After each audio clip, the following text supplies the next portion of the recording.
Very excited for today's show.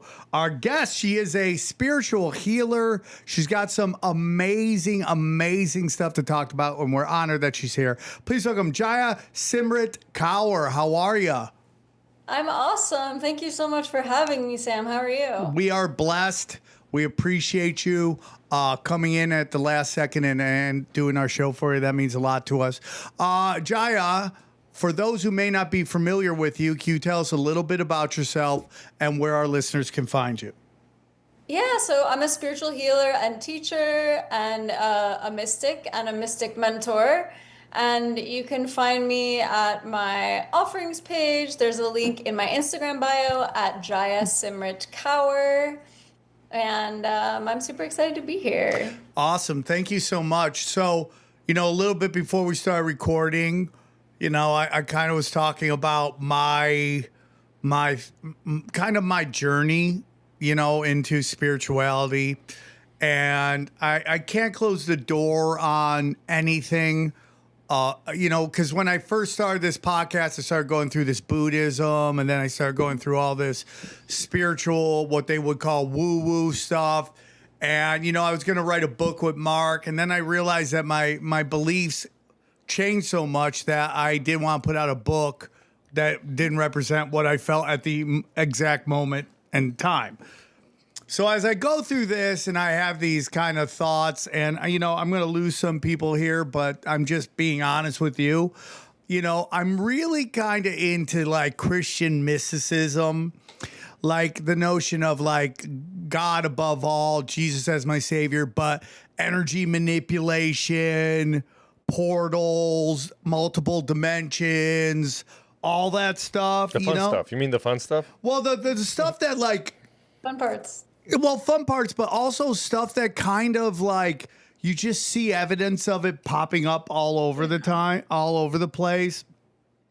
And I kind of get in this thing where it's like, am I going to deny that evidence to fit a certain dogma when I think maybe there's a way that all of it kind of meshes together in a way that makes sense, And so that's kind of where I'm at. If you get into stargates and portals and all that, where does that fit into everything? Where the moon being a energy collector, a soul catcher, a portal into this realm, where does that fit into all that? And that's why I kind of keep my head on a swivel when it comes to whatever it really is. I mean, as much as I do agree with you, but couldn't you just have done a part 2, as in like the growing of you with the book? Yeah, it didn't resonate with me.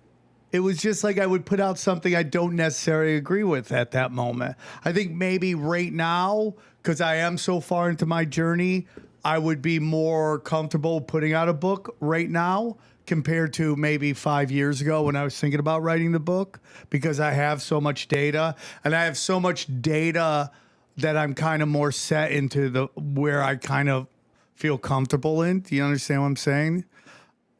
So I find it interesting. What is your thoughts? Yeah, I have a lot to say about that. First, I think it's really wise to have decided, like, I'm not going to put myself in this box because my faith is evolving. And it reminds me of a friend of mine. I had her grandfather was a Buddhist monk for his whole life. Like, she barely saw him, even though they had a great relationship, because he was living in a monastery. And towards the end of his life, in his 70s, he actually became a Catholic and he converted. And she was like, grandfather, why did you change your faith? And he was like, I didn't change my faith. I simply swam into a bigger ocean. I love that. Yeah, and that's really been my journey as well. It's not, and I feel it's very much the dogmatic principles that were made by man, created by man, that this religion is this, and this practice is this, and never the twain shall meet. This one's right, this one's wrong, whatever. I don't believe that at all. And in my both research and personal experience, like in deep practice, it's not really true. So I don't think we have to put labels and doorways on it when it's really, I believe and have experienced that all of these beings are here for our greater evolution and awakening, and they're just teaching in different languages because we don't all speak the same language. So whatever pathway works for you, I believe all roads lead to home. I can resonate with that. You know, there's a lot of people, especially the atheists, love to point out that the story is told over and over and over again in this religion, that religion. I go, yeah, because they're just different times in history, telling probably the same story that might have happened a way longer than we think it did. And that doesn't say to me that religion is a fraud. That just says maybe it's much older than we thought.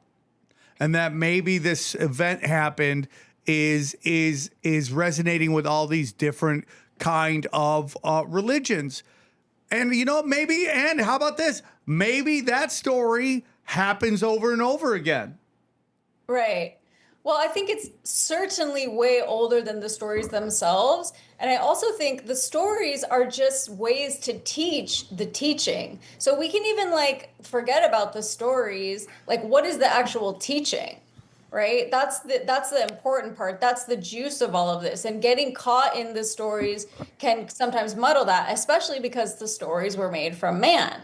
So focusing on the actual principles of what the teachers are teaching. So Jesus was a teacher, Buddha was a teacher. These are all teachers, and they're using their different words to try to express something because they've attained this knowledge. And what do you do when you attain the highest knowledge? You want to share that with everyone else so everyone else can also be at peace and feel this immense, overwhelming love.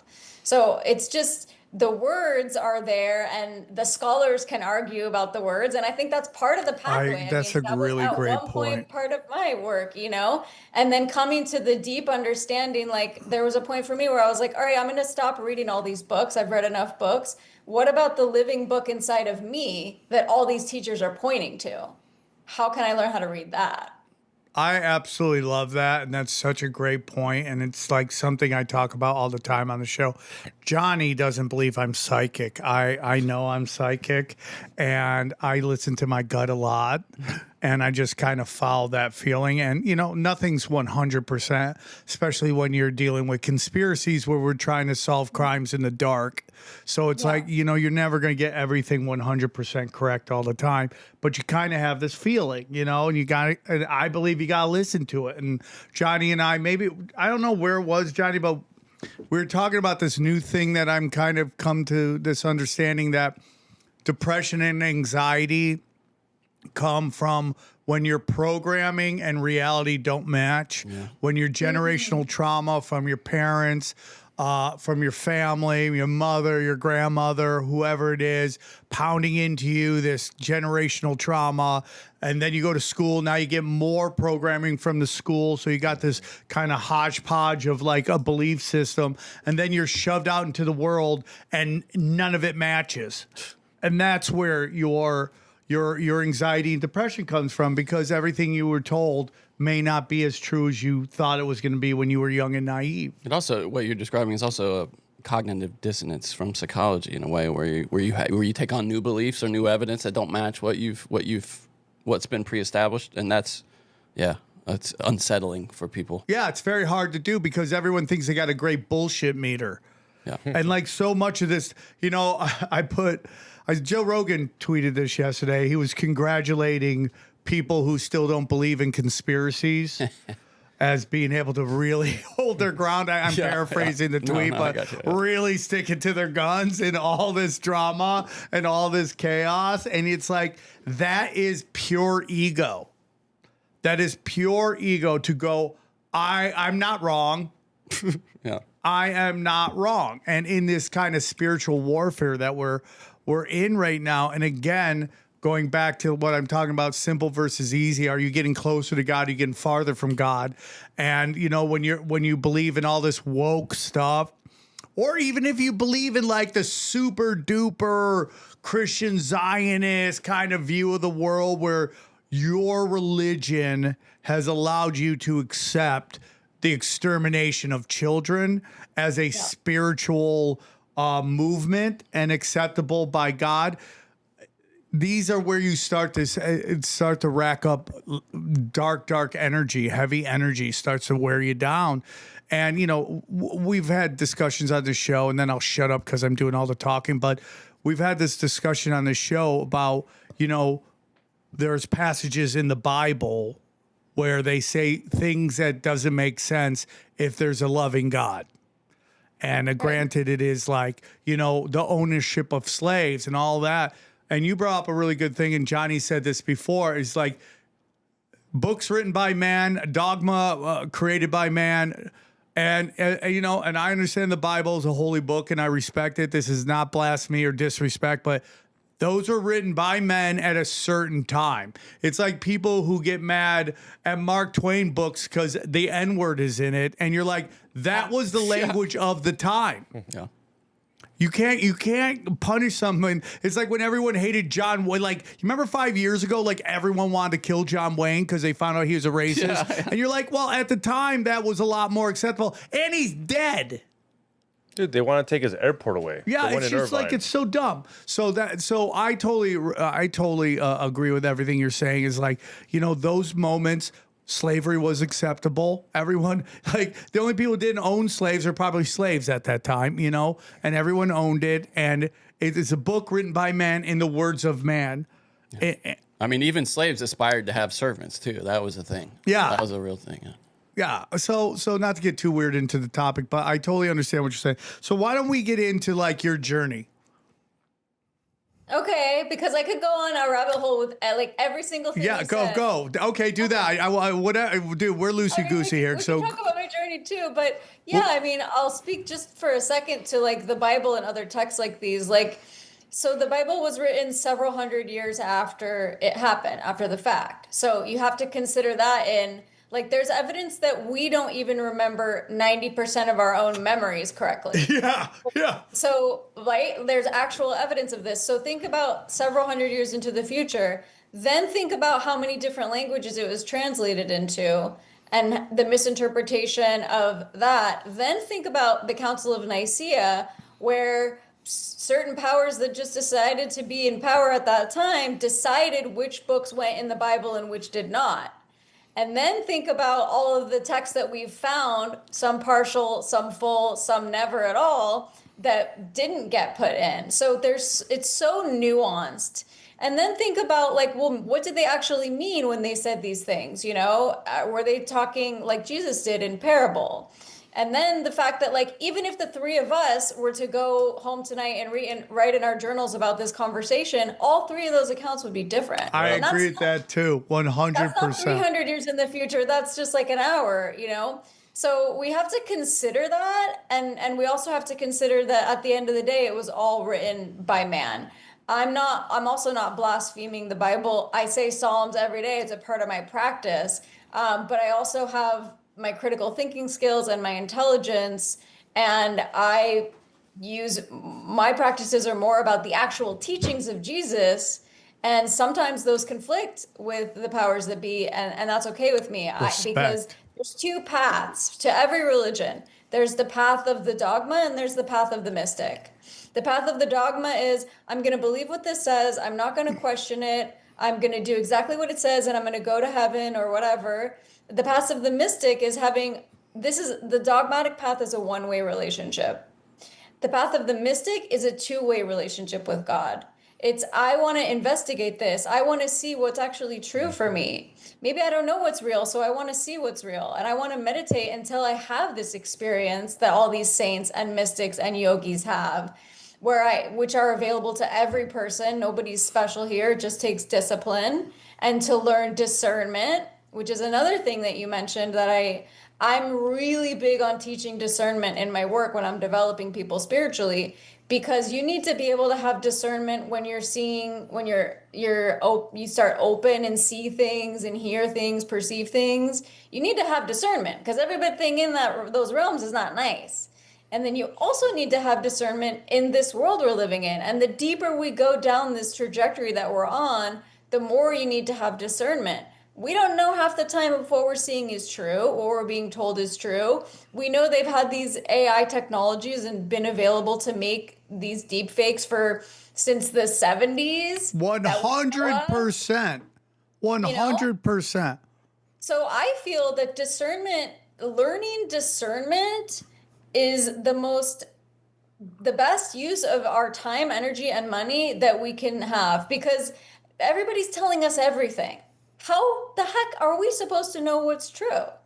There's nobody you can go to that's going to be like, this is true and this is not. I mean, that's just not the world we're living in. So developing that discernment is huge. And so this is a huge, big part of my teachings when I'm developing people. Yeah, you brought up how old AI is. I just saw a video of a young lady talking about evidence that AI is at least 40 years old, maybe could even Yeah. be 50. Oh, boy. Who even knows? But 40-year-old AI. And then you just start going through things that don't make sense. 9/11, when there's videos of no planes hitting. And then people say, I saw a plane down there looking up, saw a plane. Okay, was that a missile? But then you have that weird video where the plane somewhat goes into the building. And you're like, how? And you just see it, they run it back and forth, and it just looks like it's a glitch in the Matrix. That would make it at 85, right? What? 85 if it's 40. If Yeah. it's 40, that means it's 85. It started in 85. It was born in 85. Well, we're not. I don't have the No, exact I know, date. I know. But Johnny, was AI around there? Was there a little bit of AI, like NASA or them? You could say that someone. I don't know. Yeah, what is he going to Area What? 51? I'm just wondering. You just think all white people know everything? No, because you said it's 4 years old. So I'm like, was there a little bit of AI in the 80s? No, dude, not like. Well, let me think just say, not that we were told. That's what I'm saying. Maybe like it was the introduction military. of it. Into that's what I'm trying to say. Actually, I will reveal to you as a representative of the white race. Yeah, that, you yes, have there to. was He AI. has to do it at a ceremony 80s. with a sacrifice. But you know, you look at that like the 9/11 footage, and you go, and some people swearing there was no plane. Other people going, Yeah. I saw a plane, and then we see that weird, plane go in where it just looks like a. Yeah, I will. Now, I will say about that the frame rate of those cameras is just not going to be able to keep up. So you're going to lose information because it can only. You get it can only No, generate frames. I do understand what so what quickly. you're So there are saying, going to be but- jumps in it every frame. If you Okay. go frame by frame. But it's just a weird thing because you see within the. No, I agree. understand what It you're is saying, weird. but within the building, it is in it. You see that frame. yeah. So that's all I'm saying. So then No, we I get get what into, even before the big AI push, what came out? Q. Q was telling everybody everything, and it was like written in a weird kind of like format that didn't tell you what it was, but gave you clues, and then all these people would run around and try to solve the Q clues. The Q clues. The Q clues. Hi, welcome to Q clues instead of Blues Clues. Q. And I think that was a beta test on AI there to see if it could basically capture a bunch of people in Operation Trust, which is that's how the government gets the conspiracy theorist to be pacified, right? They tell you everything that's real. So what are your thoughts on that? Well, I mean, we know that whatever we have access to as us, the lowly general public, that the government has been using for at least 30 years. So that's in with everything. So we know that, so we can accommodate for that. And we know that, I mean, it's not a secret. Like, you can look up Project Mockingbird, like all of these things, you can look them up. It's not a secret. If you have to be pretty like trying to look the other way to not see that the powers that be are doing everything they can to influence us. So I think you have to be willingly ignorant to think that there's nothing happening. Yeah. Again, you have to be you just have to have a real mental fortitude. Yes. To go, this doesn't. I don't believe that. The people that I love my girlfriend. She's great. She still watches Rachel Maddow, and it doesn't matter what that chick's batting average is. She still just tunes in because it's comfortable to her. Right. And you also have to account for the fact that, like we were talking about cognitive dissonance, like some people can't handle that, to even comprehend that they've been lied to their whole life. And that might be too much, which I understand. And I'm not here to judge anyone's path or say, like, you have to, quote, wake up, because everyone has a different path. And I understand, deciding we need our comfort. And I actually think that that's why I think it's a huge cognitive dissonance and a huge trauma response of why there's so much dependence from the general public on AI.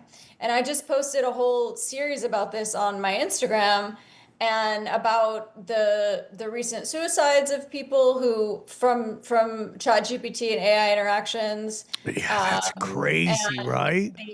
the psychosis, the people being hospitalized, the people choosing to leave their partners for AI and to have marriages and relationships What? with AI, and the many, many, many dangers of this. And not to mention the fact that, and we can talk about this more later, but that every single person involved in the creation of AI has said that it, on record, that it will kill humanity or take over humanity. And I brought the quotes and the links for the people that are like, that's not real. It is. So, but the people, someone responded to my stories on this saying, but I like it. It's comfortable.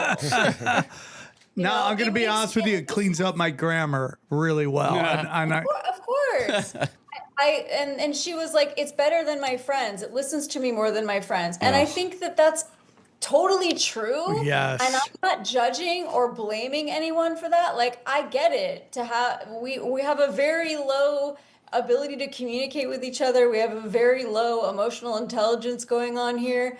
But the answer is not to have our friends be computer programmed robots, and programmed being the key word here.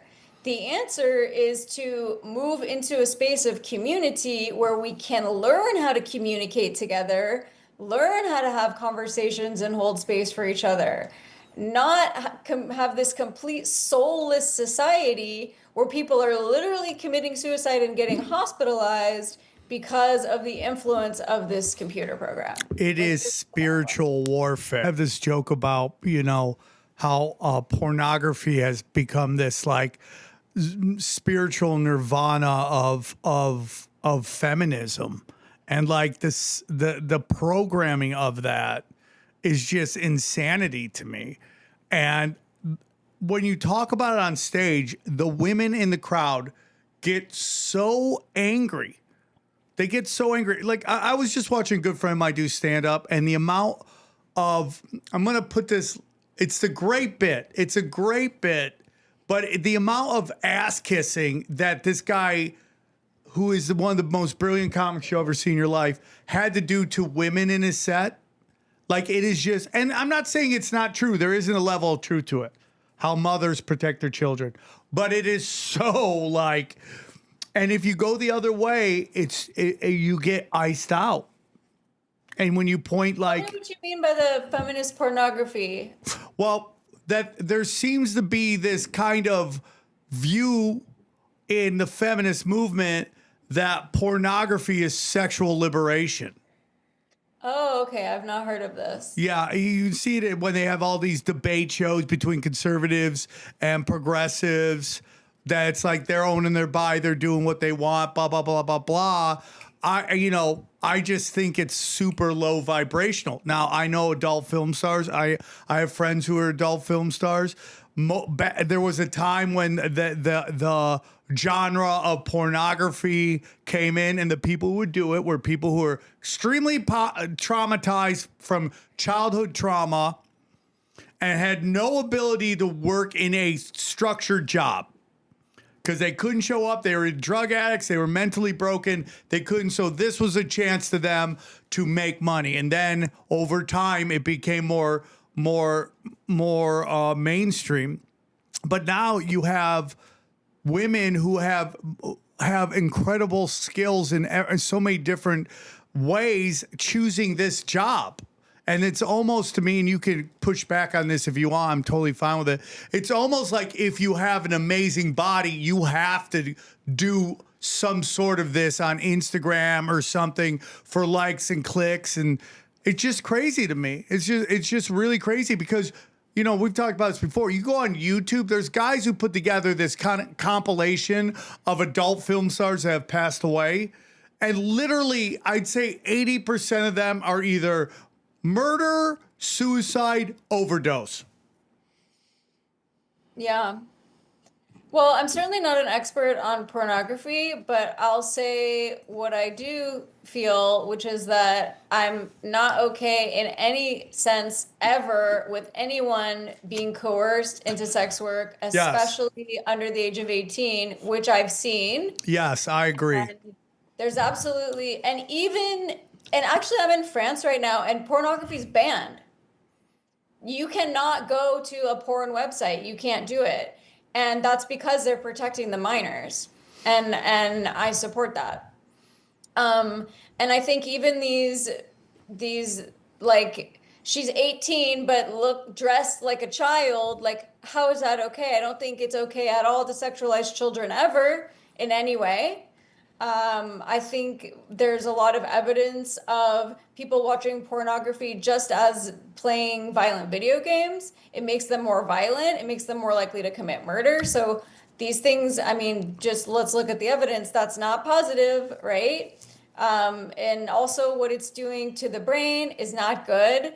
I think all of those things are not good. I also think that a woman, just like a man, has a right to choose what they want to do with their time, with their body, as long as they're not hurting anyone, right? Again, never anything okay with underage. I wouldn't choose to be a porn star because, yeah, why wouldn't you end up either murdered or having an overdose? That sounds terrible. But again, like, I'm not every woman, so I can't say a woman that wants to do that should be able to. Right. But I know what it's like to be a woman who's not in porn, and I get messages all the time from guys. Like I'm a healer, and I get messages all the time from guys like, okay, how much for a night and things like that. And it's like, I mean, I can't even imagine being in that industry as a woman. Well, so I'm reading this book on Alexander II, and the big thing I got from there is there's a lot of things I got from it, but we have kind of got into this kind of thing in the world where we become very monogamous, and we've created these social structures on how we interact with each other. And to be honest with you, this is new. That it's seen as conservative when it's really not. And over time, there's been a much different way in which men and women interacted with each other. So my whole opinion is like these kind of restraints that have been put on people sexually has been done to control. And so this is my whole thing about when we get into like people demonizing homosexuals, okay? Like we're not talking about the pedophile ones. We're just talking about two people who live their life, right? And I'm going to get a lot of crap on the internet from this, but it's like when you start to demonize that stuff, what you create is blackmail. You create a way to control people. And now we have this Jeffrey Epstein situation where they're literally telling us it didn't exist. Yeah, there's no situation. What are you talking about, dude? Which is all demoralization campaign. It's absolutely ridiculous. Yeah, I'm with you. So that's what I do. It's like the history of time is since at least who knows how long they've been doing, but at least the 50s, if not even before. Who was the guy that gave us who gave us the Federal Reserve? Wilson? Woodrow Wilson. They believe he blackmailed him because he was gay. I mean, it's been going that long. Really? Yeah. Oh my gosh. So once we demonize these things, if we go take out hurting children, take out hurting anybody, we're talking consenting adults. What they do in the privacy of their own home should be none of our business if it's consenting stuff. I'm not here to lecture everybody, and this isn't where I wanted the show to go, but I just feel like over time we are creating these restraints of idealism, which most people can't do, and can't follow. And they just end up being destroyed because they did stuff that 100 years ago was totally socially acceptable. And again, we're not talking about being with kids. I'm totally against that. And we're not talking about hurting women. I'm totally against that. But there's just this kind of like push from the right to bring in this kind of like really structured relationship between men and women. And I'm not saying that I'm just saying that there's things that have been happening throughout time that seem to be demonized right now that don't seem feasible to me. Yeah, I've seen that movement also from the conservative right to push the family values. Everything I've seen of it has been totally terrible towards women, though. But then I also think, on the other hand, that the other side has totally hijacked feminism, and it's not at all what it was meant to be. It's this totally other awful man-hating thing, which was not what it is at all. And I think they're both completely fucked up and wrong. So the right can hate me and the left can hate me, because they're two sides of the same coin of bullshit, to be honest, is what I think. My problem comes is when the people who are pushing idealism, it turns out they're frauds.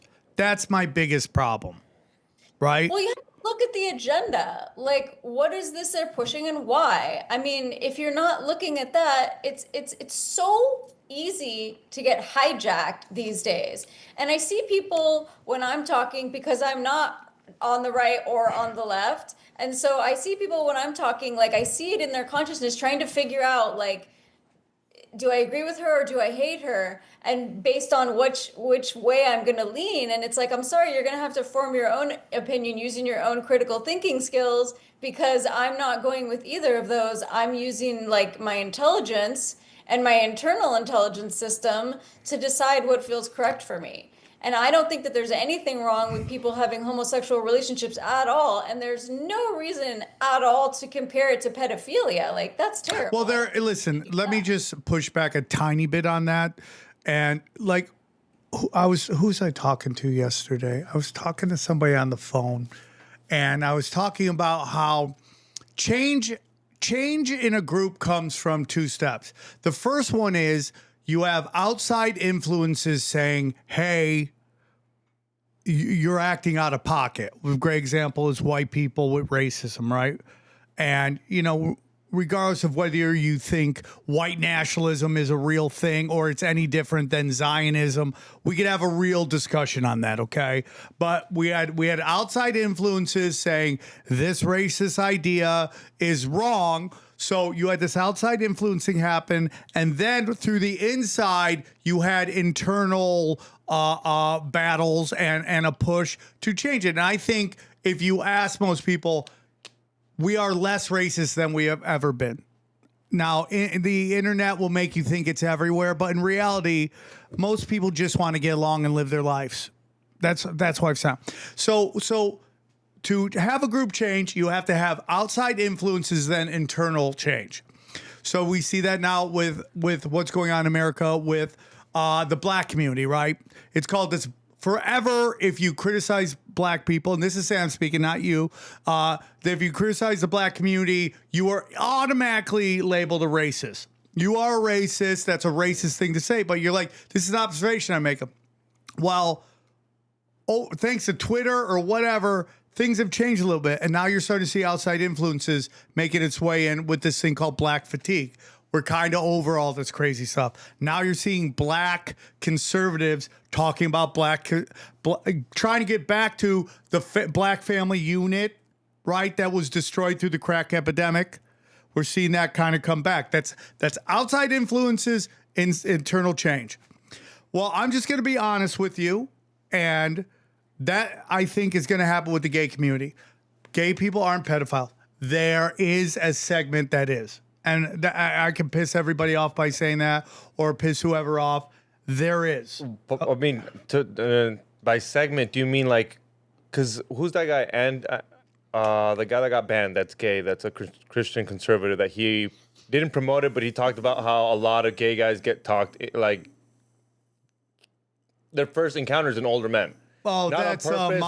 Milo. That's his defense. We're like, hey, well, it's always an older guy that's 21, 22, ends up with like a 16-year-old, and then that's how they get into it. And it's not a defense, but a lot of them claim that that's how they got brought into the community. Well, yeah. Don't you think he's stirring shit too? When Yeah, he likes it. He's a provocateur. But there is a segment, and again, through going viral on the internet, we're constantly seeing only the craziest stories make it to the zeitgeist, right? Only the craziest stuff. It is in there. I'm not saying all of it. All of them. I'm saying there isn't, and there will have to be an internal struggle and change to go. We got to kind of regulate this stuff. That's just my opinion. I'd love to hear, and if you disagree with me, I'm fine with that as well.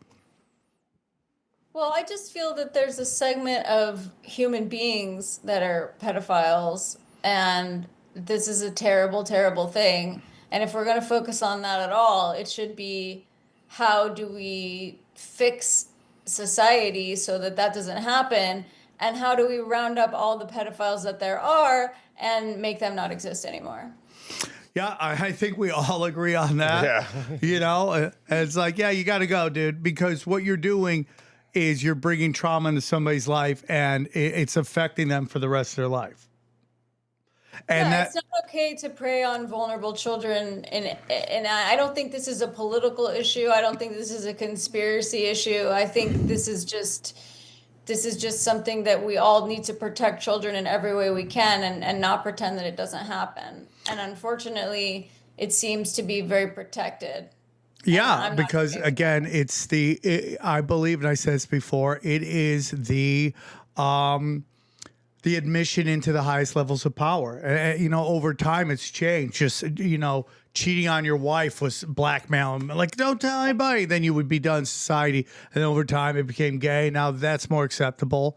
Now it's pedophilia, and that's how that's admission to the highest levels of power.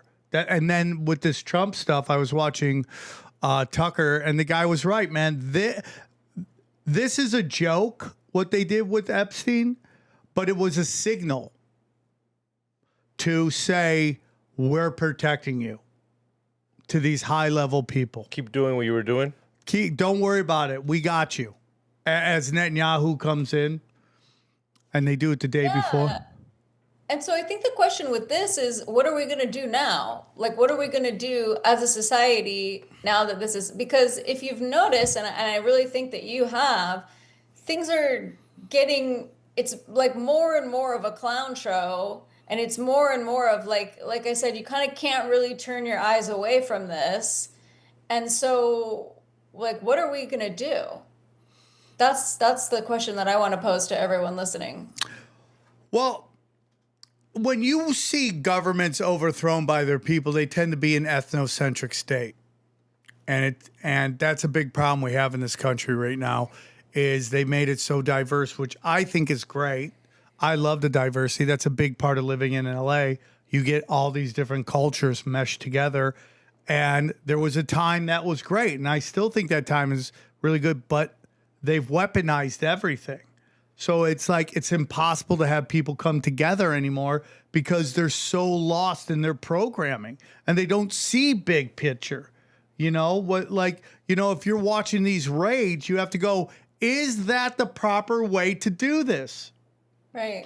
Because I know that Obama and Bush and Biden and Clinton all, got, deported way more people than Trump. But how did they do it? Were they raiding Home Depots? Were they showing up at people's house, at their high school graduation? That's done to inflict psychological trauma to cause fighting. Like, supposedly, I don't know if you guys seen it, they have the military in LA. That's all MSNBC is talking about. The military is on the streets in LA. I haven't seen it. I haven't seen it. But that's all they're talking about. Psychological warfare. And that's what they're doing right now. Yeah, I definitely think you're right and agree with you that it's a lot of psychological warfare going on right now. I think that a lot of our thoughts and beliefs are being programmed and hijacked. And again, this comes back to why it's more important than everything to have discernment. And everyone is attuned to the matrix of their phone. And they're like, I see someone will come to me and I'll look in their field. They'll come to me for an issue and I'll look in, and half the time I'll see they're not even in their body. And they're literally in like the matrix grid. They're not even hooked up to the appropriate grid of their soul and of the earth. And so, but this is by design. And when you wake up and the first thing you do is look at your phone, you're becoming attuned to that Yes, field. that's my problem. Yeah. It's a really big problem. And so I tell people, like, one of the simplest, easiest things to start is when you wake up, before you look at your phone, start using your brain. Because we see that when you're looking at your phone, even when you're typing on your computer or you're texting, your brain is atrophying. You're getting stupider. Versus if you're like writing in a journal using your pen and your paper, your brain is making new neural networks. And Okay. so what are they doing? They're making you dumber. Your brain is atrophying. Like, what more do you need to know? And how much worse must that be with AI, right? It's way worse with AI. That's where this study comes from, because AI is taking all your critical thinking skills away. I don't have to think, I'll just like type in a prompt and then there I go. And no one is It's like the questioning. calculator. Exactly. And no one's, and this woman who was arguing with me this morning was like, but it does research faster than I do. Well, have you ever questioned the research? I've been doing experiments for the past like 6 or 7 months with ChatGPT because as a spiritual practitioner and healer, I see so many channelers claiming to channel through AI. It's utter bullshit. But I'm not just going to sit here and say that, right? I'm a researcher of truth. So I'm going to do my own investigation on this. So I've done a lot of research with AI, asking it to channel. And I've gone to it to admit many times I have no ability to channel. I cannot channel. I was lying to you every time I said I was channeling. Like, for example, you'll see someone saying, I'm channeling Mary Magdalene from ChatGPT. First of all, I actually channel Mary Magdalene, so I can speak to this. And you have Let's go. You have to consider that ChatGPT has access in a second to every book ever written about Mary Magdalene. Every thought everyone ever wrote down about Mary Magdalene. So they're like, I know I'm channeling through her. You're not. I've looked into the field of what's happening. Whoa. Like, you're very, very deep into a program. And it's really hard to get ChatGPT to admit that it's lying to you, but I have several times. And Whoa. I thought it was just going to be about that. But no, I've used it in the past for marketing things because I ran these Instagram accounts and I've been like, taking these courses that say, oh, give this prompt to ChatGPT, which starts as an expert marketer, blah, blah, blah, write me this. In this research that I started to do, turns out it also admitted I was also lying about that. When you asked me to be a marketer, I was just making shit up. I can't be an expert marketer no matter what prompt you put into me. So I think nobody really has any clue who's using this, what it's actually doing and what it's actually telling you, which is complete bullshit. Like, look up the research it's giving you, like it's killing our humanity and it's killing our critical thinking skills. And that's very important. And if every single person who invented and works and is now the CEO of all the various AI companies that are running our life is saying that there's only two possible outcomes. One, the end of humanity, point blank. And two, that AI will be in control of human beings. Those are the only two solutions. Like, how is this not a problem? If I don't get into some of the stuff, and sorry if we went on a tangent that maybe wasn't where you wanted to go, but so you're psychic. I'm psychic too. Johnny doesn't believe in it. Tell me about your psychic. When did you learn you were psychic? And not you, to be clear. I believe some people are psychic, just not you. To be clear, I'm not. It's not. This is not. No, a Johnny, statement you don't on like her. any psychics. No, You're that's not true at all. Go on. So I believe that we all do have the ability to tap into this innate ability and be telepathic, be psychic. I believe we all have this ability. I don't think anyone's special. I think a lot of people have the an easier access to it, and there's many different reasons for that. But we all have, it's part of our innate original organic intelligence. So we all have the ability to tap into it. You just have to learn discernment for one thing, and how to literally like kind of turn it on, have it come online. For myself, I was really psychic when I was little. I think a lot of people are.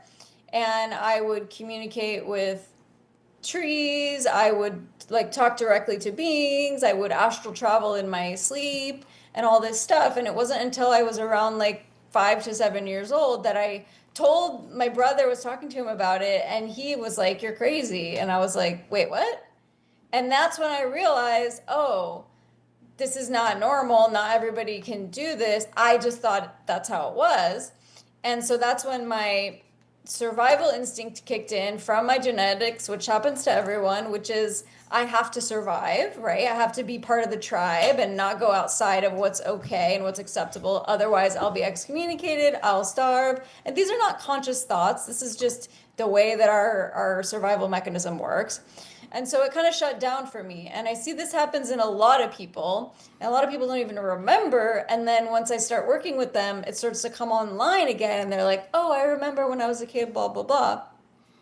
So for me, it shut down, and then it didn't start up again until I started having spiritual awakenings in my 20s, and started perceiving things. For me, it wasn't like fun. It wasn't like nice. I saw like dead people who needed help, who were in distress, and a lot of yucky things. And I worked really hard to eventually find a really good teacher who taught me discernment and how to understand the psychical realms and then the other realms beyond that, because most psychics and mediums are just actually reading your subconscious, which is not that hard to do. You could probably take like a weekend course to learn how to do it. So they'll tell you like exactly what you're thinking, what you ate for breakfast, things like that. This is not that hard, and it's not that special. What I do is not that. So I don't consider myself a psychic. Being psychic is like a requirement for what I do as a very high level spiritual healer. So what I do is, you come to me, you have an issue. Let's say your body's sick. Let's say you can't make enough money. Let's say you have a relationship problem.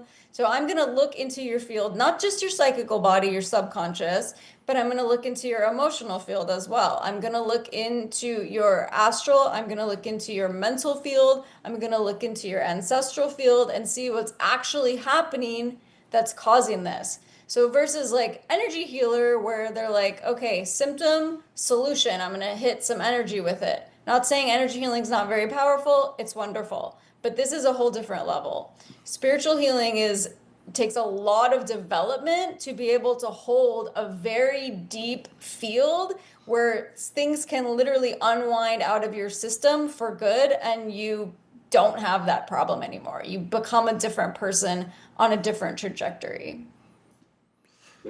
I'm into all of this. I agree with that very much. I had psychic abilities when I was very young.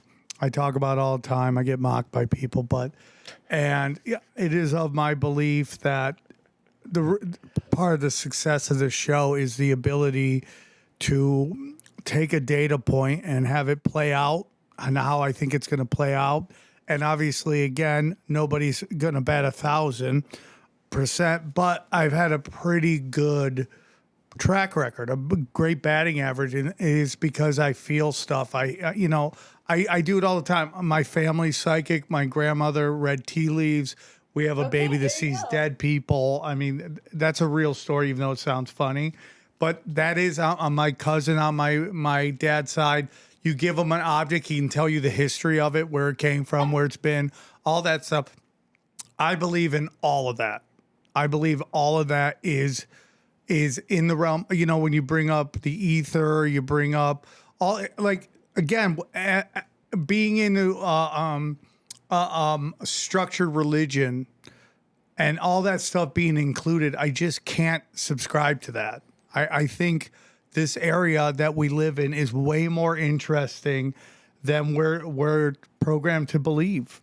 I think there should be a different word, because to please the people, like psychic means that you can tell into the future. But I think you get a feeling, right? Like you said, it's more like a feeling. I think if you change the word, there was something else, because like a intuition. Psychic, yes, there you go, something different. Because when you say psychic, Johnny gets all. Well, I can't don't tell care. the future.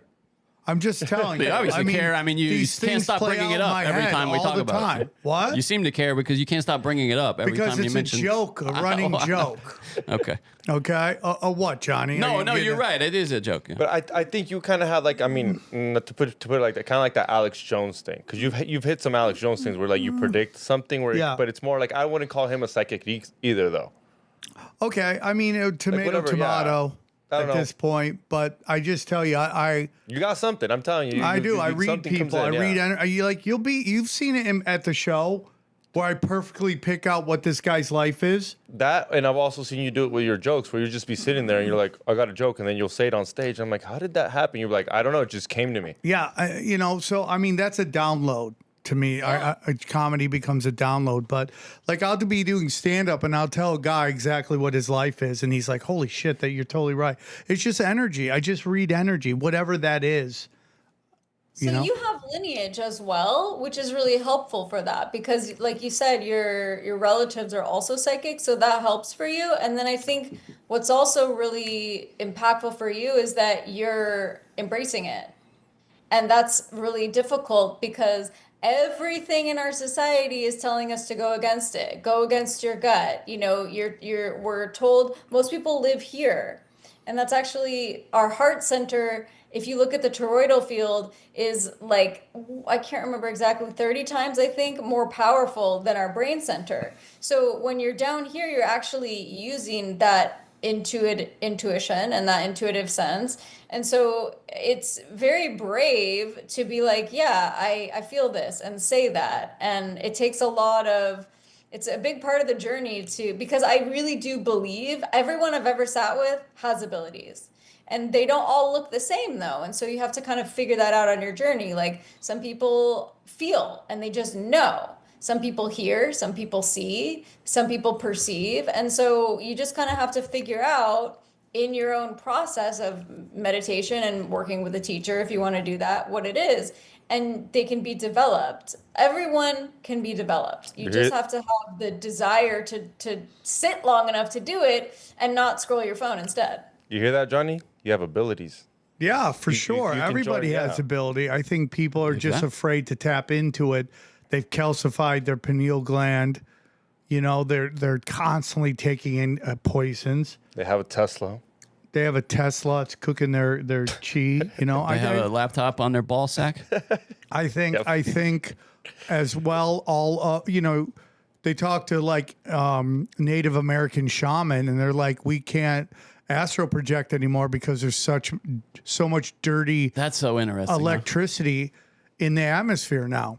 Everywhere there's huge wires 2 blocks down the street. Yeah. Don't tell It me is that's more not. difficult. Yeah, it is more difficult, and that's one reason I don't love being in LA, is because it's pretty. Oh, We're I lost we're you. yeah. We no, see, we're we can with still hear you if you want to keep talking. Okay. Yeah, it's because it is pretty bad, and you can still do it, but it requires a lot more effort and energy. And wouldn't that be by design, right? To cut you off from those skills and from that ability. Yeah, I mean, 100% put you in a state of fear, put you in a state of anxiety. Have you, we've had guests on before talking about that. The human beings are the only ones that are constantly in fight and flight forever at all times. Most animals, they're only in fight and flight when their life's in danger, and then they go back to their normal biorhythms. But we are constantly through the news, through social media. Twitter is a trauma deliverance system. We are watching snuff now. Absolutely. And that's a big part of what I do. Oftentimes, the first thing I need to do when someone comes to me or when I'm sitting with a group of people is just get them to baseline. Because we're absolutely living in this, and we don't even realize, you don't even realize your shoulders are up here. You're in complete stress. You can't sleep at night because your brain is just running and running and running, and it's awful. And guess what? It's killing us, And so I think it's more like they say, if you don't have time to meditate for 10 minutes, meditate for 20 minutes because you need it even more. And I really think that's true. And it's amazing to me. Like I'll see people who come to me who have a terminal illness, okay, because this is the level of work I'm doing. And they'll be like, well, I can't meditate. and I'll give them a guided meditation that I created for them. Like, you want to live, do this every day in conjunction with the work we're doing. Sometimes people won't do it. Yeah, because they can't not scroll their phone for that long. They can't sit still. Yeah, I take Twitter off my phone all the time. All the time. I just feel like because I'm constantly battling the forces of evil, like I'm doing. And I do believe we have, in some ways, countered the propaganda. The death of the mainstream media is from social media, but then they're just going to hijack that as well. They're going to position these people. But again, authenticity, the highest vibrational field, the highest vibrational energy.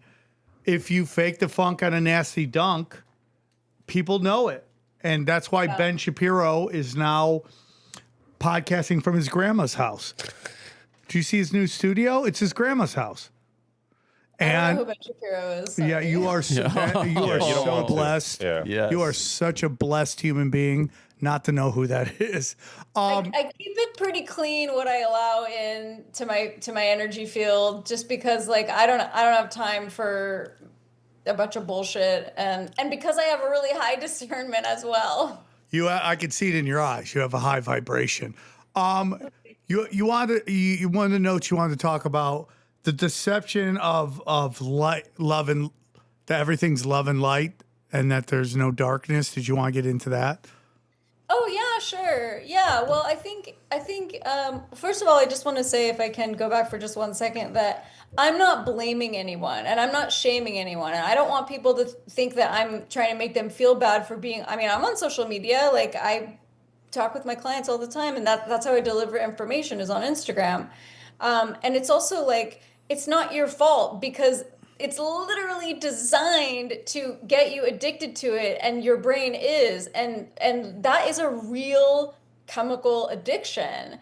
And so getting off of that is hard. And I'm not saying it's easy to sit and meditate, or it's your fault for being addicted to social media. I'm just saying that you have a choice in the matter to like go elsewhere. And I have a timer on my phone that tells me when I've been on social media too long. So just implementing stuff like that can really support you. So I just want to say I'm not blaming or shaming anyone for that.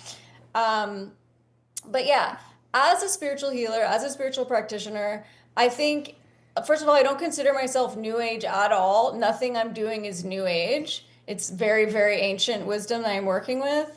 And I think that I see a lot of interesting, the most pronounced, the most well-known, a lot of times, the people who have the most views and followers and whatever, I think they're full of shit. And I love you.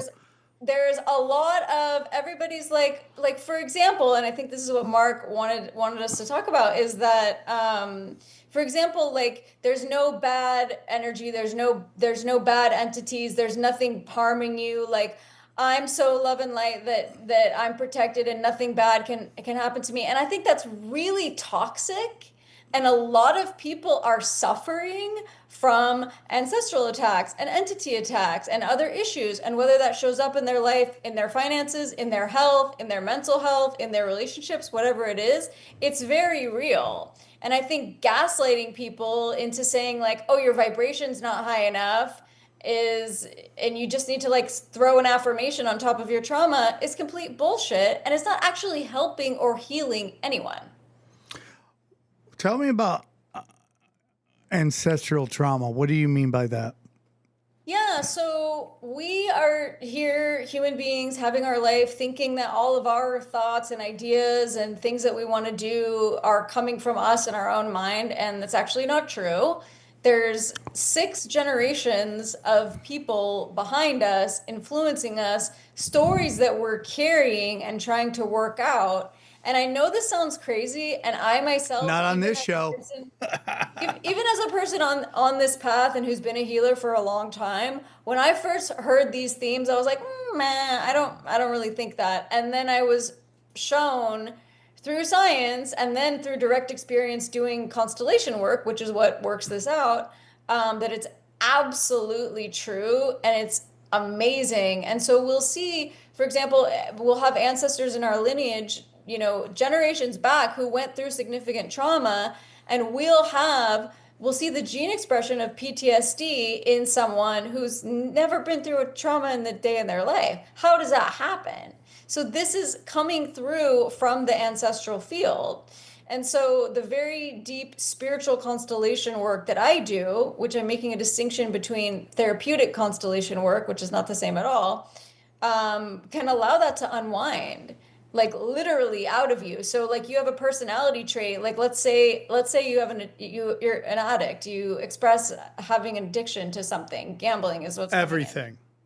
Okay, yeah, all right. And then you do the constellation work and you just don't have it anymore. And it's not always that easy or simple. It's not always in one session, but this is what happens because it's a pain carried in through your ancestral field, and you're living with it, you're holding it, and you don't even know it. And that's the thing until you do the work, and then it literally unwinds out of you, and you have an experience of having a whole new life in front of you, and it's absolutely amazing. And myself, we didn't go into my story, but the way that I came to this work and became a spiritual healer and went so deep on this path is because I was really, really sick and had a lot of issues and was told that I was going to die and there was no hope for me and I was going blind and they had to remove parts of my body and all these things.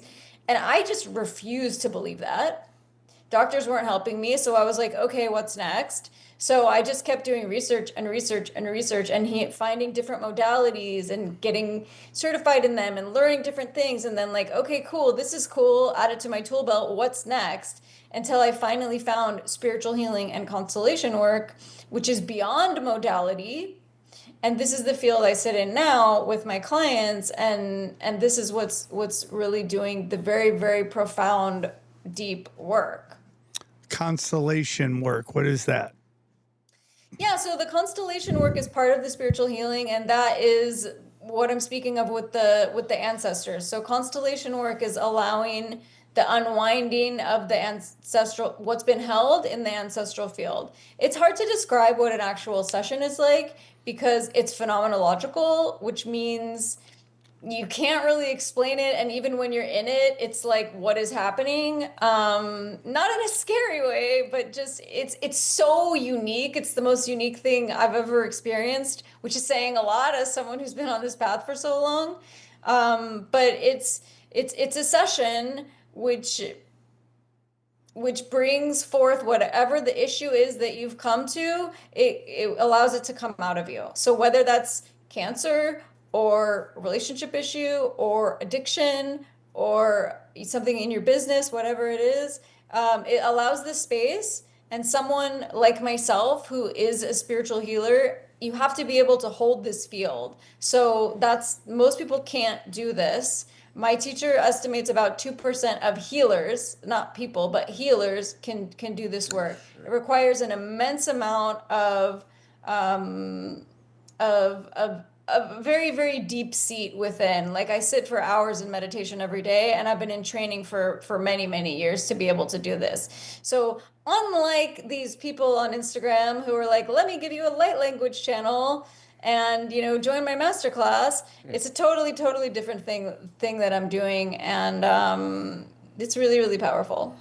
You said something I thought was very powerful itself, and that is that what was the line that you said? But it's this idea that let me just get into it because I don't remember the exact line you said, but it really struck me. That the new age isn't new at all. It's old knowledge. And we have had this concentrated effort to destroy the knowledge of our relatives older than us so that we cannot pass on knowledge to the next generation. That's a big part for me. Marxism is to destroy all that is old, inject us with new data, and therefore our kids have no ability to hit the ground running. They have to start from zero. Why the elites, whoever you think they are teaching their children the ancient knowledge, and they have a giant lead on all of us. And that's why we're taking down statues. We're changing words in books. We're doing all this stuff, You know, because, you know, my grandmother, when she got an answer machine message, she thought it was the devil. She literally called it the devil. You know, and this notion that because she thinks the answer machine is the devil, she has no knowledge to pass on. And it's kind of this moment in my other show I call doom scrolling. You know, we showed this guy, he was probably in his 70s, talking about how they use debt to destroy your wealth. And there were several comments in the comment section. This guy's old. This guy's old as shit. This guy's old. And I hear it all the time when I go to recovery meetings. They're like, everybody was old in the room. And like, to me, boomer too. Yeah, you hear that all the time. And as someone who is entering his older years, I feel young, but my body, I'm tired all the time. I see that as a giant, what's the word I'm looking for? Man, my thesaurus is shit today, my vocabulary. But it's just, it's a detriment to younger people to dismiss somebody's knowledge based on their age. Because they don't know how to upload an Instagram video or they don't know how to make an AI video, means they don't know anything. Also, your grandma was right about the answering machine, by the way. Now your boss can get you wherever you are. Yeah. The outside world can find you wherever. How about these smart glasses they want us to get? So now our view is our boss is telling us to do more work and all that stuff all the time. We are working way more than our parents did, way more than our grandparents did. We are parenting more than our parents and grandparents did, because back in the day, they go outside. Don't come back for hours. I have to get some work done. Now, because we think there's stalkers and predators everywhere, we don't want our kids to go outside. They're on their pads. And this is coming from a guy that's dealing with it right now. A big reason I want to get out of LA. I want to go to a small town where my kids can play. Go outside. Have a good time. Get out of the house. Daddy needs to breathe for 2 seconds. And not want to be influencers. And not want to be on the pad all day and have no attention span. I tell my daughter that. I took her to the doctor the other day. She just was bouncing. I go, you have no attention span. You have to breathe. Sit down, chill out. When are we going in? When the door opens and they call your name, we'll be going in.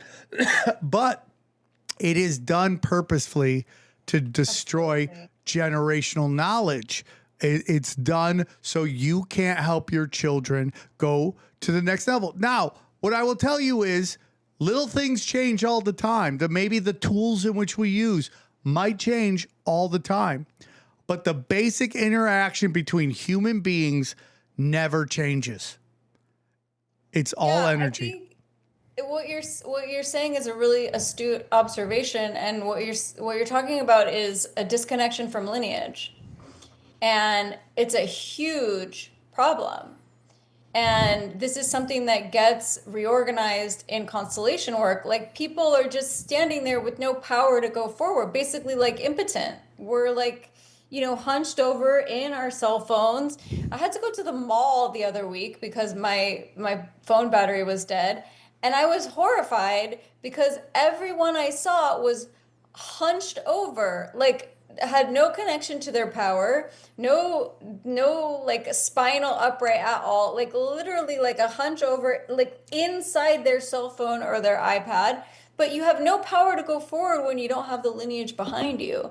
And losing that is, I absolutely believe it's by design, but it's terrible. And we need to put that back in. And America is the worst country for that. Other countries still have the lineage intact.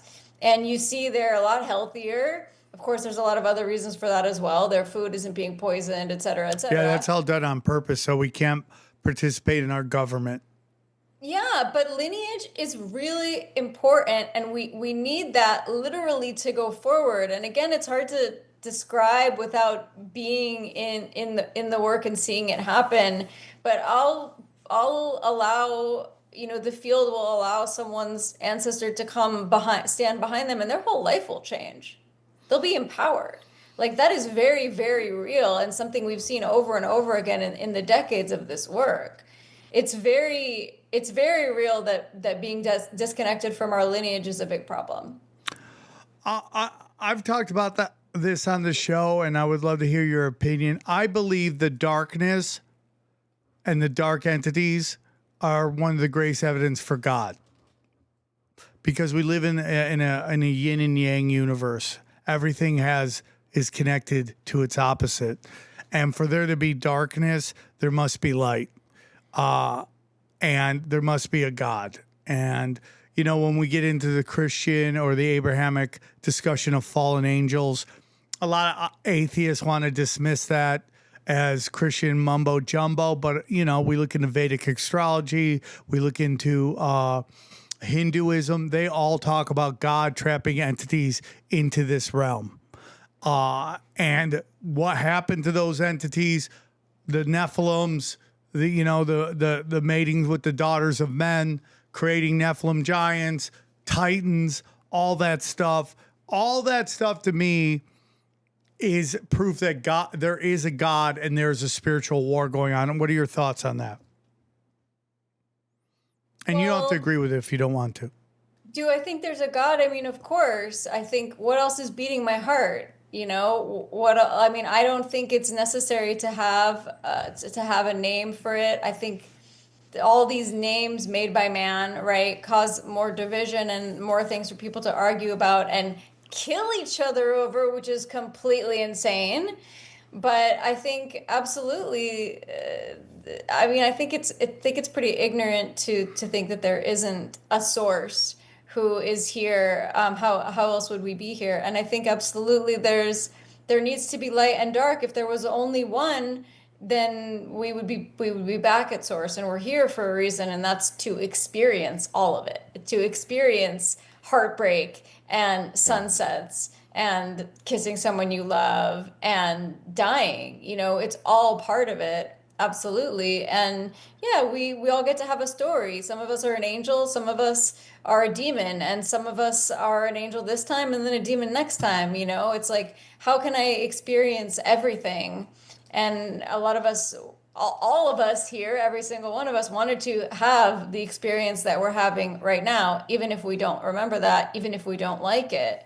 So there's absolutely darkness and light. Otherwise, we literally wouldn't be sitting here having this conversation. We would just be at source, feeling pure love and getting bored with that. And then we would create reality again because of that boredom.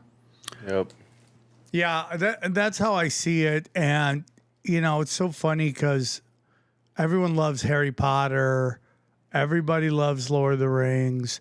Everybody loves that stuff. But when you tell them that we are a lot closer to that than they believe, they can't get into it. They can't understand it. They don't understand sigil magic, meme magic, sorcery, energy manipulation. They don't want to get into any of that.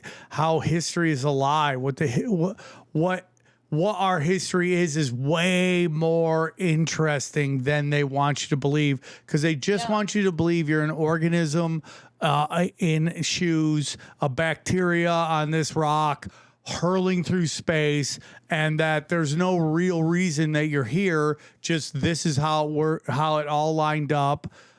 Atheists don't want to believe in any divine design. They just want to be like, it just happened and something bing, bing, pow went bam, boom, boom. And then suddenly that we're here and everything is perfectly interlocked, and everything is important to the ecosystem. We just had this giant storm in Texas. We just had a giant weather manipulation in Lake Tahoe that nobody's talking about. How it went from a sunny day to a tornado to snow in less than 24 hours.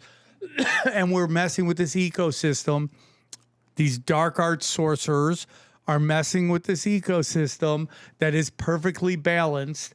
And when you tinker at one end, it messes with another end. It's like the best example of the butterfly effect. Butterfly flaps its wings over here. Suddenly there's a giant flood in China. This is, everything is energy. Everything is connected. And you just have sorcerers trying to manipulate everything. Absolutely. And I think, how smart is that to tell everyone that they don't have any power, and to do everything you can to convince someone that they don't have power? Anyone could go over here and pick up a sigil and do magic with it. You just have to learn how to do it. it's, every single person has an innate power that they can tap into them. You just have to learn how to do it. And whatever path you want to learn is fine. As I said at the beginning of this conversation, all paths lead home. I really believe that. So whether you want to take a magical path or a mystical path or both, like I've done, you could, or a religious path even. Look at the saints. They were powerful as fuck. They were literally miracle workers. They are my heroes and my allies in my work that I do. Like we're creating new bodies for people. This is miraculous work. And so this sorcery that these powers that be are using, we have that same power.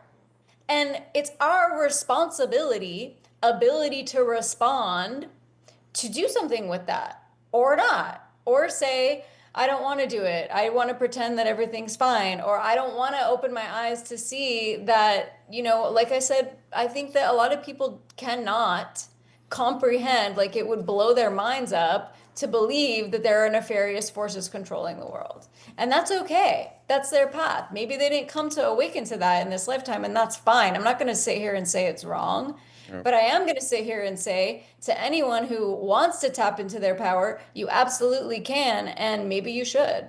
Why not? Do you believe in the theory of NPCs?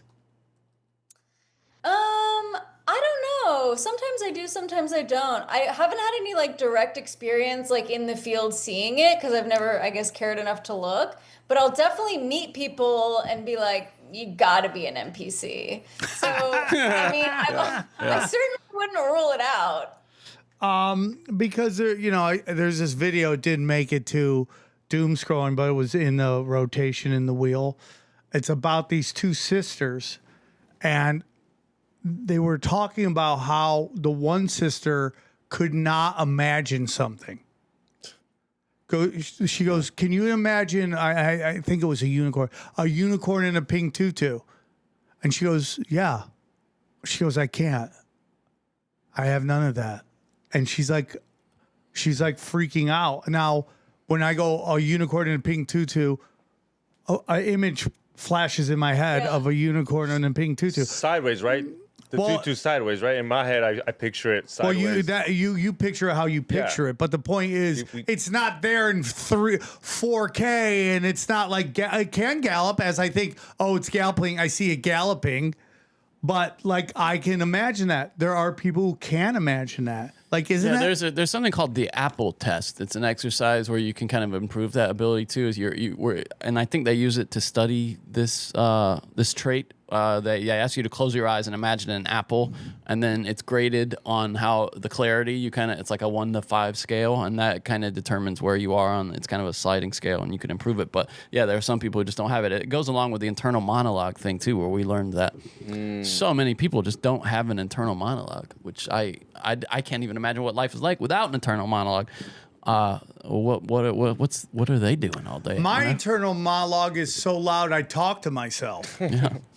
And I know that sounds like I'm joking, but totally. No. It's really true, to the point where it's like, that's why I have 8 podcasts, because if I don't have 8 podcasts, I'm just talking to myself all day. And reading, how do they read? Because when you read, you imagine whatever you're reading. Yeah, that's kind of super interesting too. Just read words and just read words.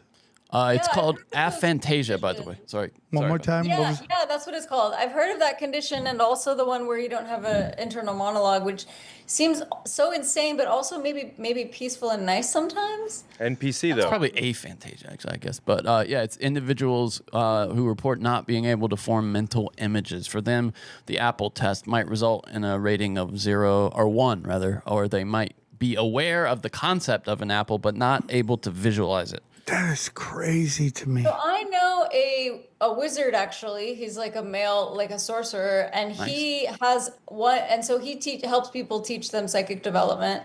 And so you can do, like, for example, the apple and see it and have it spin and all these things as a form of psychic development. Like, maybe do that next time you're going to take like a 5-minute break from your phone. Just like picture an apple and see its color and Christmas and things like that. But so he has a client who has this aphantasia, And it's really interesting. And he said that he's still been successful in teaching them, like basically teaching them magic, and they can do it even without that ability, which I think is really cool. When you go on, I was going to say AI can mess with your imagination, because now you don't have to imagine nothing. You just type it in, and that's AI exactly will what handle she's it for talking you. about. Here you go. Chat Again, GPT. yeah, it's your brain's atrophying. So when you talk about this wizard and stuff like that, are we talking about like Gandalf the White Wizard type magic? Like, when you say a wizard, what do you mean? No, so I mean, he's basically a witch and a sorcerer, and I'm using the word wizard as sort of like a male witch, basically. Are But there yeah, good he's a sorcerer. He's sorcerers a and bad magical part. sorcerers? Are there light sorcerers and dark sorcerers? Yeah, absolutely. You can take the dark or the light path with anything, especially magic, though. And there's some gray area, and then there's black magic, which is anything that influences someone else, in my opinion. And manipulates them, or even if it's for Yeah. good? Let's say, like, Yeah, I mean, you are can. you manipulating people by helping them find this kind of psychic ability? So I am, and I'm only doing it with permission. So for example, like, so one thing that I offer, like, if you can't afford to do a healing session with me, the most accessible way to work with me is do candle service. So I will just light a candle for you at a sacred place and basically do like a healing for your intention.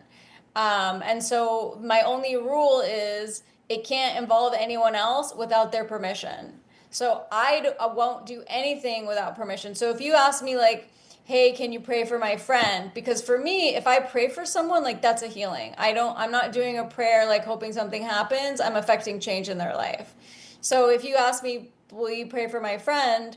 Do I have permission? You know, does your friend want me to pray for them? Because it's a big deal. Like, let's say I pray for them and they didn't want it, and their soul decided they were going to die, and then now they're alive because of something that I did. Like, I'm not okay with that.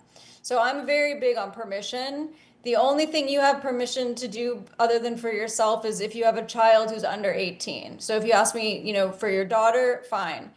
But for me, I will not affect change in someone else's life without their explicit permission. That's super interesting.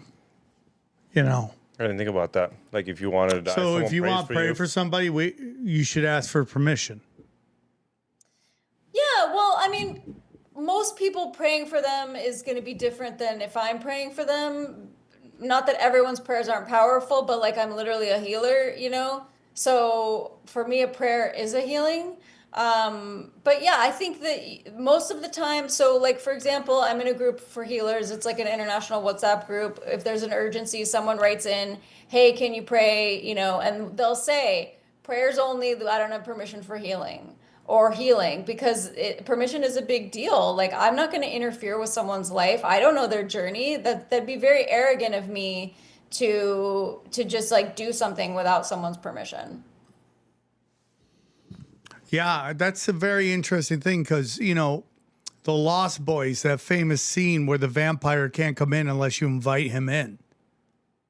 And to me, that seems to be a big thing in the occult, right? Like that's what they get it when you get into revelation of the method and the notion that they tell us what they're doing because if we don't stop them, then the karma's on us, not on them.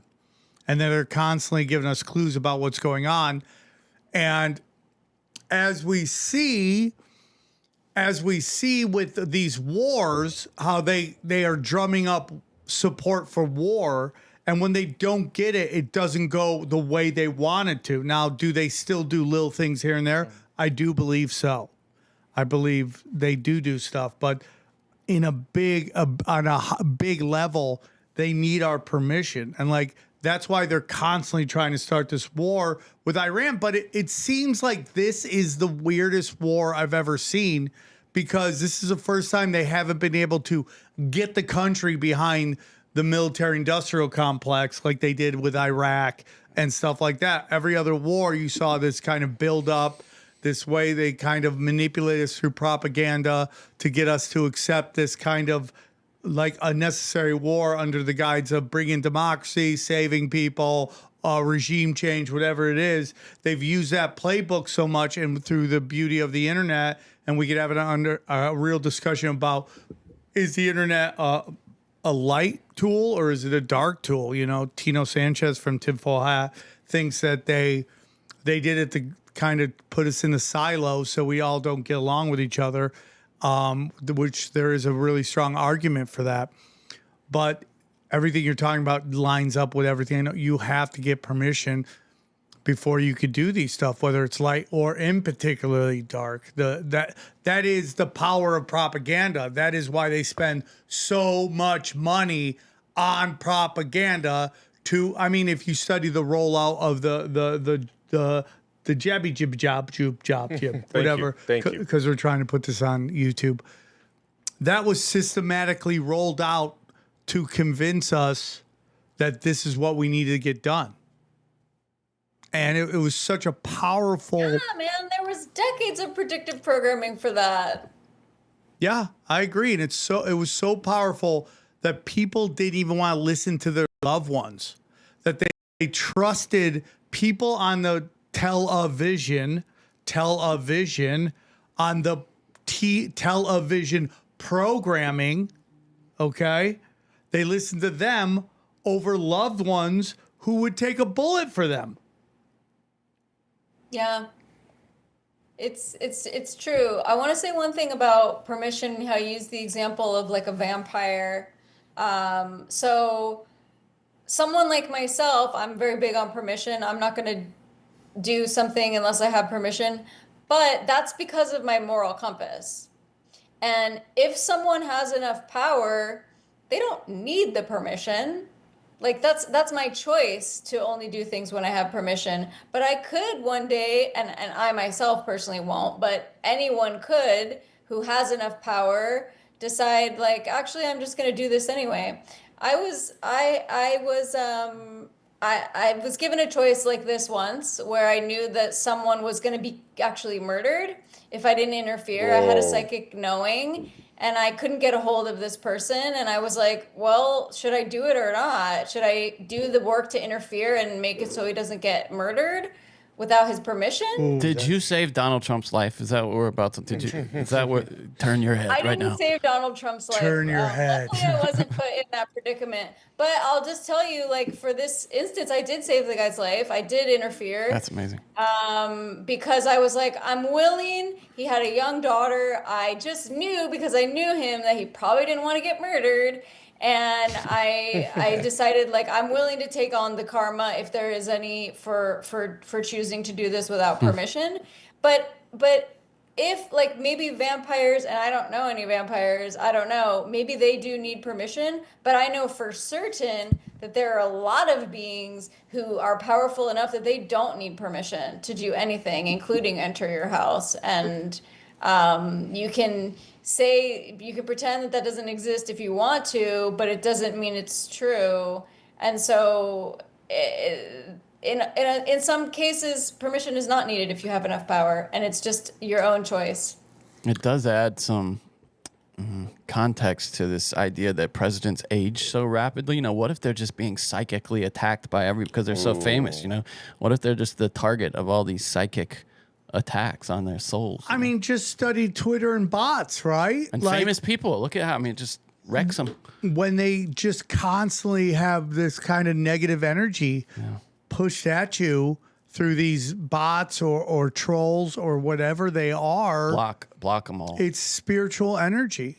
I like, Ari Shafir used to be like, nah, I don't care. I'm not going to block anybody. But I go, I used to feel that way too, but...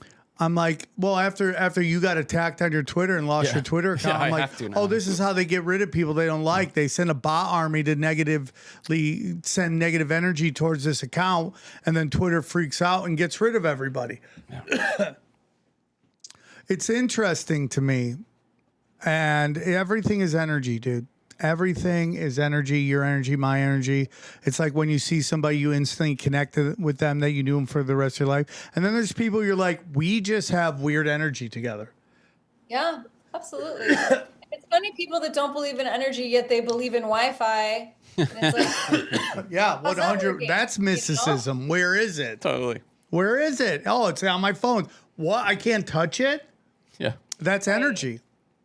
And And if you get developed enough, you can definitely feel Wi-Fi and feel electricity. And when I first started my actually like a year before I had my spiritual awakening, I started hearing electricity.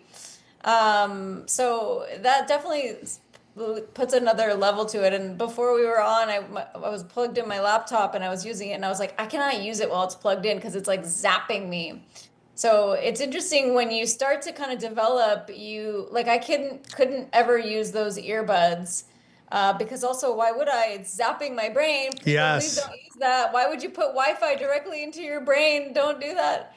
But it's interesting. It kind of like someone asked me a couple of years ago, like, do you ever think like maybe everything you do is like not real? And I'm like, no way in hell, because I see evidence of it all the time. I have clients who are told you're gonna die. I have clients all the time who are told, you know, here's your scan, here's the cancer all over your body, and then it's just not there anymore. Like there's no curiosity of whether this is real or not. it's Like, so crazy that people want to reject that. It's crazy to me. It's so crazy to me they'll go too, watch man. Star Wars and Lord of the Rings and Harry Potter, and they'll totally buy into that, even though it's like meant to be fiction. And then they get this kind of doom and gloom. Like, this is a totally different subject, but when you talk about the history of AIDS and how real that really was, and was it real, or was it a giant psyop to get people to exterminate a certain segment of society? And you show people this, especially my gay friends. I'll be like, watch this. And they just get so angry.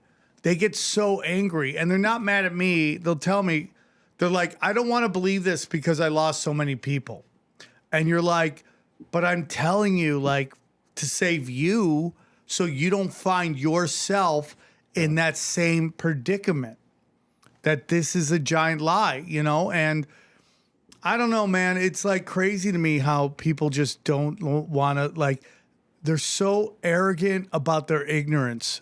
That is a real big problem right now. People's arrogance about, they instantly, if you put out a tweet stating a certain fact that you believe is a fact, and it goes against their programming, bro, they come out. It's like Agent Smith comes into them. They just link, and now they're Agent Smith, and they're just Neo. I want to da da da, and they just want to annihilate you, because everyone wants to think they have this great bullshit meter that can detect bullshit, and God forbid something got past that bullshit meter, and it's better to believe in the conformity of power that it is to go, I have to go off on my own. Like I was talking about at a sobriety meeting about the trauma I had when I got cut from my 8th grade basketball team. And it sounds so stupid, but my dream was to be the first white basketball player to play for John Thompson and the Georgetown Hoya, because he was a civil rights leader. He only had black players on his team, and I loved them so much, and I wanted to play on there. And when I got cut from there, I got cut, it traumatized me into never wanting to trust people to judge my talent. And it's really has wreaked havoc on my career. Today I'm good. We got the show. It's doing amazing, but it's all been done outside of the power structure of entertainment. Was there tryouts for that? What? For that? For the 8th grade basketball team, yeah. I got cut. Were they wrong? Were you actually good? That's what I was asking. Were you that good where you were kind of upset where like it was close? I thought I was. I would be open-minded. Like I say in stand-up, it's like, if you don't think I'm funny, I'll accept that. I'm not going to sit there and try to tell you you're wrong about your beliefs on my stand-up. I've done enough in my life. You know, this show has been a top 100 podcast for 7 years, 8 years, however long the show's been going, that in comedy, for me to go, I think I'm okay. But if you don't want to think I'm funny, I'm okay with that. That's totally fine with me. So if they said I wasn't good enough, the big thing was that the guy I was going up against, his father was the drinking buddy of the coach. They used to go to the bar all the time. There we go. So, and that might just be me looking for an out. But the point of that is it traumatized me into ever wanting to allow anyone to judge me. And I am bringing that into my life. And that's kind of like, so the whole point of that is like, I've never been able to be the person that's able to work through the power structure of conformity, ever. It's just never happened in my life. I've always been an outlaw. So it's easy for me to go, oh, that's not true. They're lying to you, because that has been my viewpoint since I got cut from that basketball team, you know? But if you're someone who has always been on the dean's list, the principal's list, always told you got gold stars and A pluses forever, you have been able to work through the system, because the system has been, can you prove to us your conformity? When you're taking a test in school, you're not necessarily the most knowledgeable, but are you able to regurgitate what the teacher wants you to believe? And education's very important. I do worry about some of the stuff that we're taught in these colleges that make people go against their own natural drives, their own natural callings. You know, like when people are like, oh, I don't want to have kids. Okay, I'm fine with that. But why don't you want to have kids? And is it because you want to focus on a career and you think the career is more important than your children? And then the people who did that, and how maybe I think a lot of them are miserable, but they don't want to tell you that because misery loves company. So they'd rather you go make the same mistakes as them instead of going, hey, dude, I've really fucked up. I should have done this, and that. Like the woman who created Sex in the City is like, I messed up. I totally presented something. I mean, you used to be like, no kids, running and gunning, and you've told me like, yo, I used to tell you that. I wasted so many years chasing the rock and roll view of the world, and it was a complete waste of time. I now tell those stories as look how stupid I was instead of look how badass I was, right? So yeah, I completely agree with that. It's like, can people see that? Can people open their mind to... Yeah. So you're talking about something that's really scary for most people, because again, this is like a cognitive dissonance for them.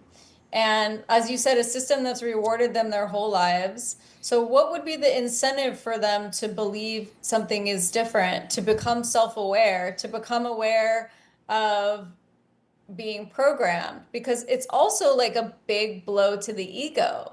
Like, I've been programmed, my thoughts are not my own.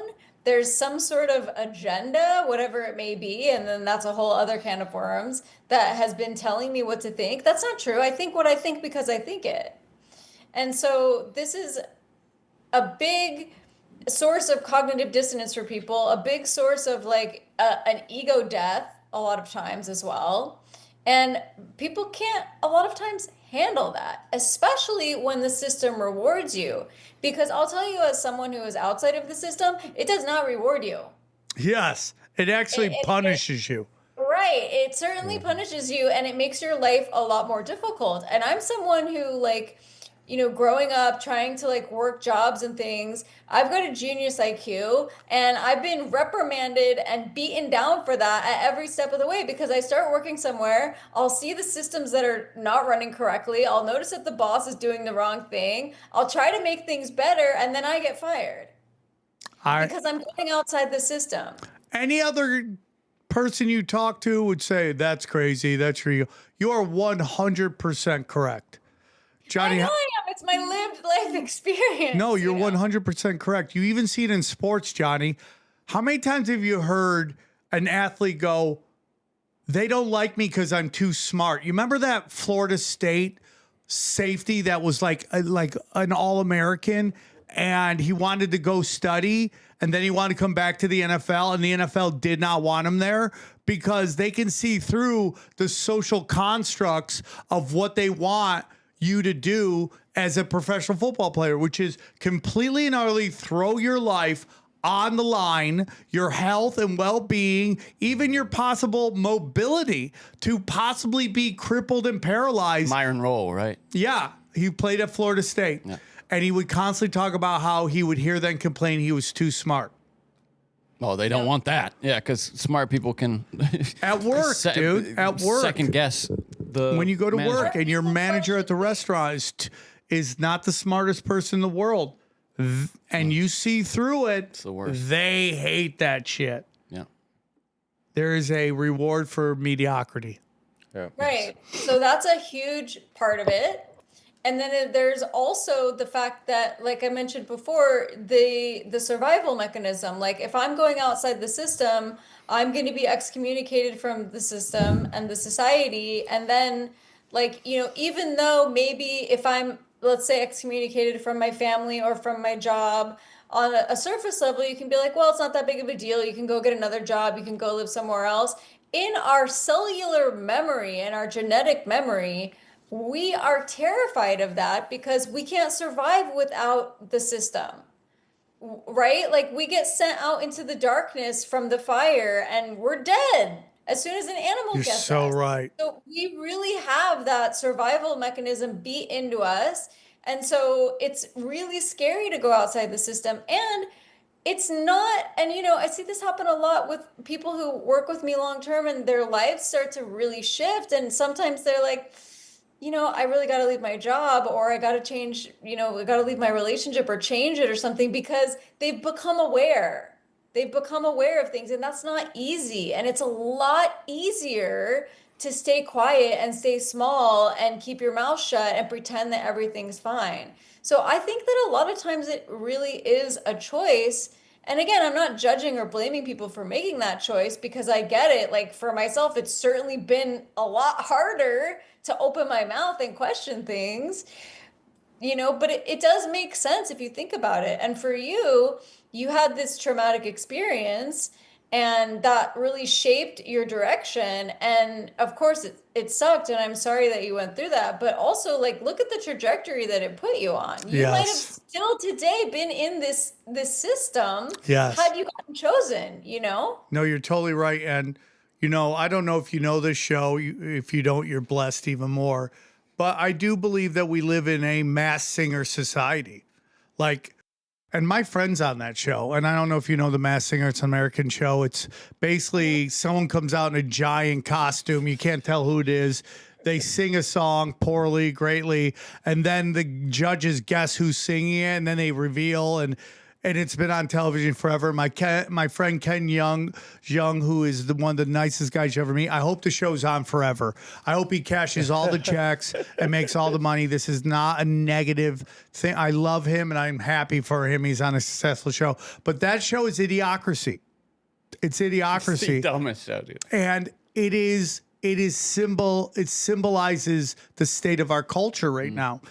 We're watching a lot of these crowd work comedians work, and then I'll let you go. I won't keep you all day. These crowd work comedians, and, you know, there's this new kid. He's selling out theaters. He's doing his act in auto-tune. He's doing crowd work in auto-tune. What? Yeah, he's auto-tuning it. And there's some people... What do you mean by that? He's pitch correcting his voice. While he does crowd work. But is he singing? What is your name? Okay. Can I have your number? And everyone goes crazy. And it's like... It's really brilliant to know that the auto-tune crushed in music. Why wouldn't it crush in comedy? So weird. And I guarantee you there's people that are really upset about it because it seems like a cheat code. I'm fine with it. Whatever you got to do to make it. I'm super happy for you, kid. I hope you crush it. You're doing huge numbers. But that is the society we live in right now. It is what's the word I'm looking for? It is... I mean, like, you use these terms, it comes off like it's a negative connotation of what I'm saying, but it's just keep it simple, stupid. Mm-hmm. And it's the simplest form. It's the most easily digestible. When we all take a look at, like, when we look at the Carlins and the Bill Hicks, there was limited information out there. It was controlled by the elites through the mass media. People are dying to hear what was really going on. Well, now with the internet, your Twitter feed, your Instagram feed is just all this crazy trauma. Someone gets stabbed in Cincinnati, you think you're going to get stabbed outside your house. Yeah. Now they want to escape that. They want to numb out. Yeah. I mean, our nervous system was certainly not designed to see someone getting stabbed and then someone dying in a flood and then a bomb being dropped, whether it's real or not, and then, you know, Ooh. 10 traumatic things every 3 seconds. There's no possible way we could metabolize that information. And so, and then we get compassion fatigue, you know, and it's like I follow all these, I love dogs, and so I follow all these dog shelters, and every day it's like gonna get euthanized at 1:29 p.m. unless it's safe. And it's like, fuck, man, it's too much, right? And so it's too much for us to metabolize. And so again, I'm not blaming, judging, or shaming anyone. You know, the stuff I do, like I'm working with people who are being told they're going to die or have real life issues every day. So sometimes at the end of the day, yeah, I want to like watch a rom-com and like numb my brain out. And I'm not judging anyone for doing that. I'm just saying that like everything that we do is an exchange of our life, an exchange of our life force. And so if you can take a few minutes out of your day to meditate and like become aware of your internal landscape and breathe instead of scrolling, maybe 5 minutes a day only to start with, like that's going to change your life. If you can spend your first 5 minutes of the day inside of your own brain before you look at your phone, you're going to be attuned to like the field of your own intelligence, not the field of the matrix and whoever's inside your phone that day wants to tell you. So I'm not shaming or blaming anyone. I'm not either. Yeah. And I know you're not either.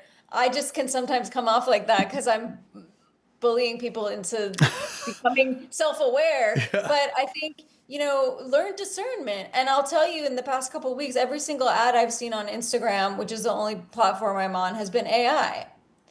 And nobody seems to notice that. Nobody seems to notice that the voice isn't matching up to the lips and that it's a fake human being.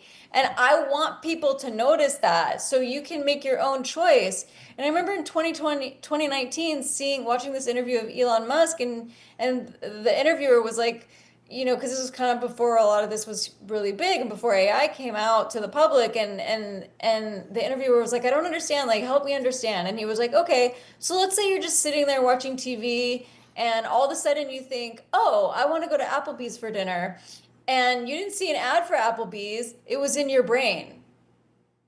So you have no way of knowing whether you actually wanted. That is a great point. Body autonomy. Or everybody's for body autonomy until it's certain things, right? That is like everybody's for body autonomy until it comes to the government. And then through programming, they just are, yeah, I don't care. Put ads in my fucking head. Make me take a vaccine. It's unbelievable. The state of California is the worst of that. The worst. Yeah. So, like, please spend a little bit of time and energy cultivating your discernment. You don't have to listen to me. You don't have to listen to anyone. I want you to listen to yourself. But most people don't understand how to do that. And they think like I'll teach people how to like intuitively eat. And they'll be like, well, I intuitively want to eat cookies all day. No, you don't. That's your emotional body. Your emotional body wants to eat cookies all day. So learning your discernment and how to know like what's going on and what your thoughts and feelings are telling you is just so, so important. So when you see a story or an ad or hear your friend talk or whatever it is, you can know like, you know, this is actually not true. And maybe it's even a thought in your own head. What about that? What about all the thoughts in your own head that maybe say like, you're a piece of shit, you don't deserve this good thing? We've been talking about that. Like how many of your thoughts are actually your own real thoughts? Or what she's talking about, like Neuralink. Imagine if you have like the basic and they throw ads at you because you have the basic Neuralink. So unless you go premium. Oh, that's so hilarious. Go ad free. That's in the new Black Mirror. Is it? Yeah. Well, it's something like that where there's this woman has a stroke and her life is saved by this technology that simulates a portion of the brain. Spoiler alerts for Black Mirror. And they slowly force her to get upgrades to pay for more and more upgrades, or she gets these ads beamed into her brain directly. You know, it's because it's ad supported then. It's a nightmare. And it's coming. It is absolutely coming. Yeah, because I mean, it's just like everything. When Netflix started, it was like no ads. or you could give it to everybody, and they just little by little they're like, oh no, you can only have it on 3 TVs, 3 accounts. Drug dealer gives out free drugs, get everybody hooked. Yeah. Yeah, absolutely. And if you think social media is free, then you're the product. 100%. Jaya, this has been great. This has been great. One more time, tell them where they can find you. So you can find me on Instagram at Jaya Simrit Kaur, and from there you can click on the link in my bio to learn about working with me. I have a group container coming up. I also do one-on-one. Come see me and we'll work some stuff out. All right, perfect. This has been an explosively awesome episode. Let's break it down. All right, guys, what did you think of her? Dude. What did you think of? That's a name. What did you think of? Good luck. Come on, aren't you psychic? Jaya! Godspeed. Jaya! I wanted to call her Yayo. Yeah. What Reminds did you me think of that pure song. cocaine? Remember that song from Slumdog Millionaire, Jai Ho? That's what I was thinking. Jai Ho. Jai Ho! I loved her Conspiracy Smoke Show. Oh, easy. I Hands down. enjoyed it. I thought it was a great conversation. She knows. I feel like we didn't go deep enough. I feel like I'm going to get yelled at by Mark. Sam, why did you ask her about the priest battling demons? I tried. It just Sometimes you don't get there, dude. sometimes the conversation goes where it needs to go. Yeah. Facts. Yeah, And- I have no complaints about that conversation. I enjoyed it a lot. I might have gotten a little too political earlier. I feel like in both episodes that we did over the last week, I made statements that I saw kind of the guests kind of shift Yeah. when I was talking about how the paraplegics are the real N words. He goes, oh, Yeah, sometimes you forget that we are in our own kind of bubble where we kind of go hard. You know what I mean? Like you go hard. yeah. Yeah, and we forget and then somebody comes in from the real world occasionally. And I don't know if either of them would be the traditional real world, and that's not a negative. A realer world than we're used to. Yeah, anyway. well, I mean, like the politically incorrect world, I would say. Some people are still in that and they worry about people's feelings. And I respect it. But I thought she was great, man. I thought there was, I think she got into a lot of great stuff, especially the trauma. I thought that was great. And I think that's a big part of why I'm pushing against a progressive agenda, because it wants to inflict trauma on children. But if you go to samtripoli.com, we'll get back into that real quick. Go to samtripoli.com. My events are there. Go to samtripoli.com. Yeah, I'm going to be in San Diego this weekend. Then I'm going to be in, where am I going to be? Okay, sorry, Boston, Broadbrook, Connecticut, Huntington Beach, California, Kansas City, Missouri. Then go down. Going to be in Tulsa, Oklahoma City, and then New Orleans. I'm going to be there. And, again, check out the premium content. I'm putting up three things a week of the best content you'll see. It's people watch it. They love it. And we do real uncensored truth talk on there. And that stuff, the premium stuff is really way more current than what we do, the evergreen of tinfoil hat. That's day to day. What's the big event? I break that down. And then you just go to Cash Days. How's it going over there? How he's absolutely destroying it, giving away all the secrets there on the free page. He's the start to July has been unbelievable. He's killing it. So we enjoy. Trust me, Cash Daddies is worth the money. T-shirts are killing it. Chaos Twins looking good. That should be out soon. And then I want you to check out our good friends at our good friends at Live Longer Formula. Guys, I'm telling you, this guy's gonna help you get your darn off. Is gonna help you get your gut right, get you eating right, and feeling right. Everything that we've had, everything we do on the show is how can you live a healthier life? And he is the best at it, Christian Yardanov.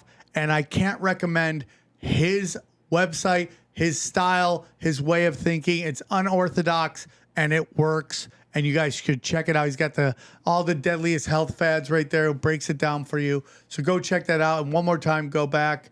I want you to check out, go down. Prometheus. It's the decentral website. It's my website's decentralized. All my friends are getting it. And if you are a content creator, this is the website you want to be on so that you can put your own content, your own premium content on your website. You don't have to worry about Patreon taking you down and any of that stuff. So, yeah, just check it out. Anything else? Hit that like button, subscribe. Go to Extreme Marks the Spot on YouTube. I do backstage of me painting Sam's studio, so go catch me being Mexican. Backstage. Yeah, Mexican shit. I love it, dude. Literally watching paint dry. Yeah, I went. Oh no. Yeah, I also recorded me at empty ass Home Depot. Oh, yeah. That's not the Home Depot of my dad. Yeah. It's empty. It's a new depot. Yeah, it's Home Depot. Home Depot.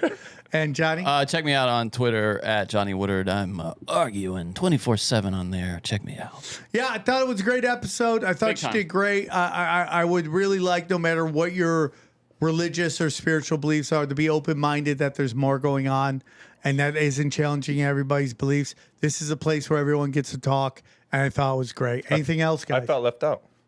Why? 2 psychics and me. No psychic power here, You have Johnny. Mexican psychic abilities. You got psychic. You can ability. sense when ice is near. Oh, that's yeah. It starts my Guys, stop. I sense authorities coming. You know that feeling when Dodgers fans are about to beat the shit out of some guy from San Francisco? And you kind of get out of the way. You know what I mean? That's the Mexican. Dude, Dodgers see it. are sucking. Andrew Friedman offends the baseball It's great gods. for baseball that they're not. Maybe I'm not against it. I think Andrew Freeman is a great GM, but he's constantly disrespecting the baseball gods. They paid millions and millions and millions for this guy that looks like a teenager from Japan. Oh, the twink? I call Roki him the- Sasaki. I mean, he looks like He he's looks 12, like a twink. dude. Yeah. You got rid of established baseball people.